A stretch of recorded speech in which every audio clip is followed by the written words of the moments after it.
Magandang hapon po sa ating lahat. Ito po ang pinakahuling balita ukol sa Bagyong Ramil ngayong alas 4 ng hapon.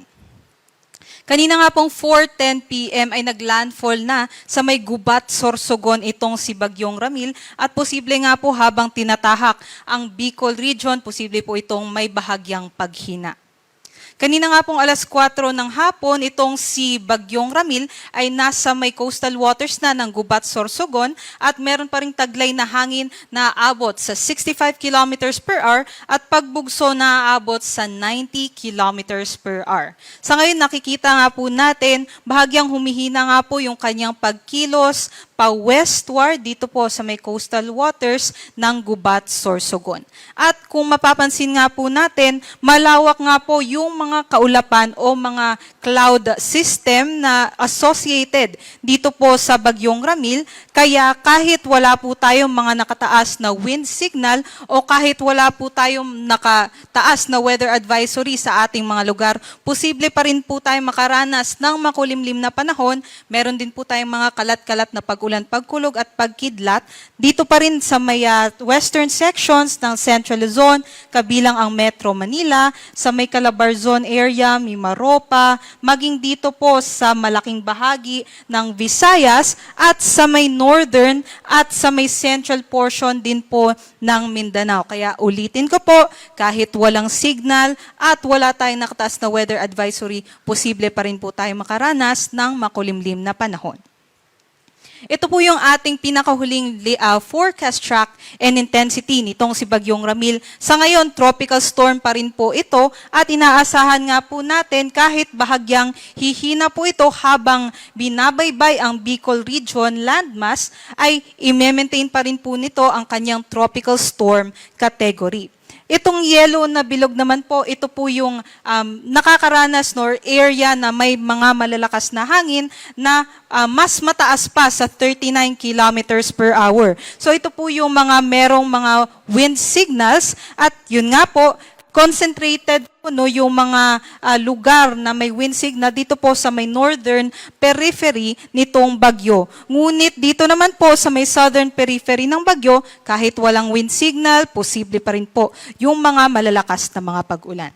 Inaasahan nga po natin itong si Bagyong Ramil ay mag-west-northwestward pa rin po sa susunod na mga oras. Sa pagdating naman po ng after 12 hours ay nandito na po siya malapit sa may mga Quezon Islands. At inaasahan nga po natin, tatahakin po nito ang mga landmass dito sa Bicol Region o bahagyang tumaas o bumaba at dito po siya dadaan sa may coastal waters din po ng Bicol Region. So, may possibility pa rin po na tumaas o bumaba based po sa ating forecast uncertainty cone. At pagsapit naman po bukas ng umaga, posible nga maglandfall pa rin ito dito sa may Polillo Island o dun po sa mga isla dito malapit sa Quezon. At pagsapit naman bukas ng morning or afternoon, maglalandfall po ulit ito dito po sa may Aurora Province. Ngunit hindi natin inaalis yung tsansa na ito po ay maglandfall either po sa may southern Isabela o sa may northern Quezon area. Kaya para sa ating mga kababayan dyan, maghanda pa rin po tayo kung dahil posible pa rin po na tayo po yung maging direct hit nitong Bagyong Ramil. Magpapatuloy po itong Bagyong Ramil sa kanyang west-northwestward na pagkilos at tatahakin nga po ang mountainous regions dito po sa may northern Luzon area, sa may Cagayan Valley, sa Cordillera Administrative Region, pati na rin dito sa may Ilocos Region. Kaya posible nga po kung tumahak na po ito dito sa may mountainous regions dito po sa Luzon landmass, ay mas humina po ito. Pero ulitin ko lamang po, kung nandito po siya sa karagatan, kung dyan po siya dumaan, ay posible naman po na mag-re-intensify ulit itong si Bagyong Ramil. Ngunit sa ngayon, tropical storm category pa rin po yung ating forecast sa kanya.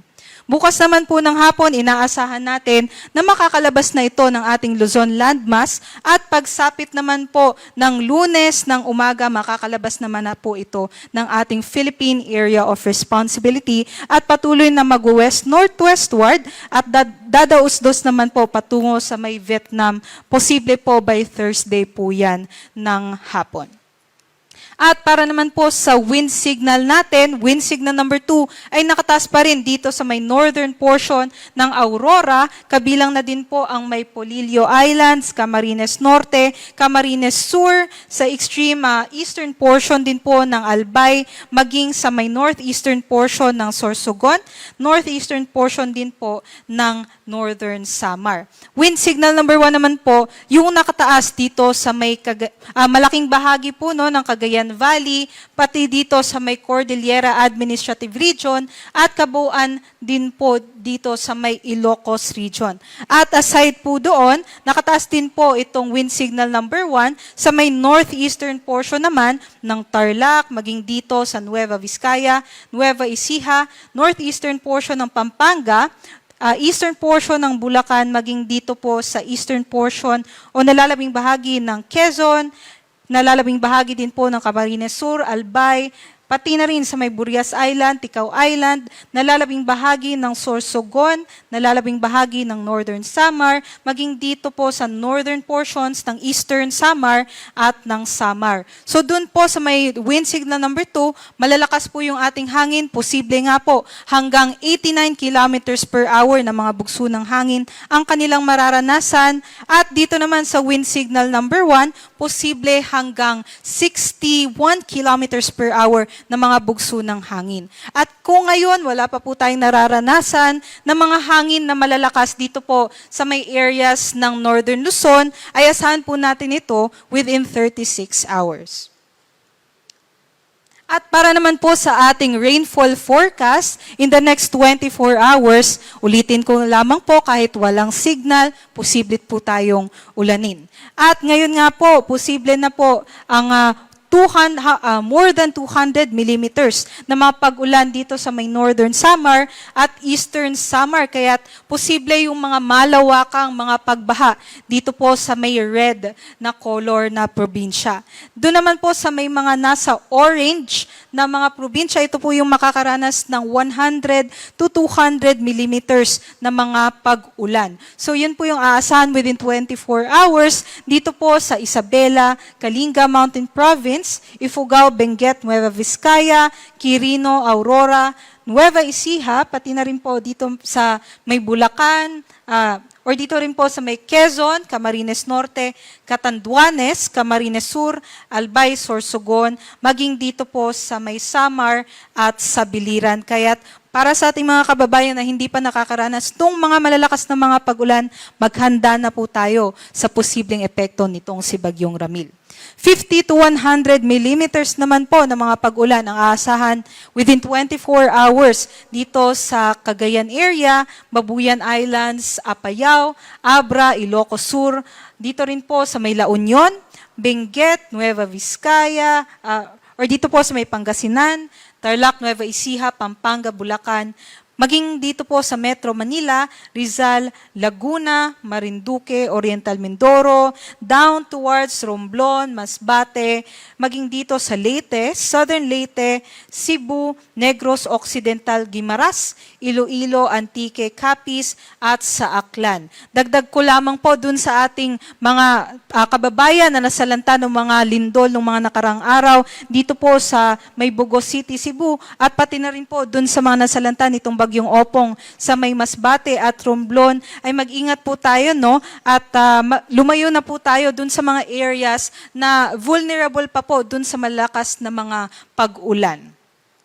At para naman po bukas ng hapon hanggang sa Lunes ng hapon naman ay mababawasan na yung mga pag-ulan natin sa may Southern Luzon area maging sa may Visayas dahil nga po inaasahan natin na nasa may Northern Luzon area na po itong si Bagyong Ramil by that time. So asahan po natin 50 to 100 millimeters na mga pag-ulan sa malaking bahagi po ng Cagayan Valley maging sa Cordillera Administrative Region at dito rin po sa sa may Ilocos region.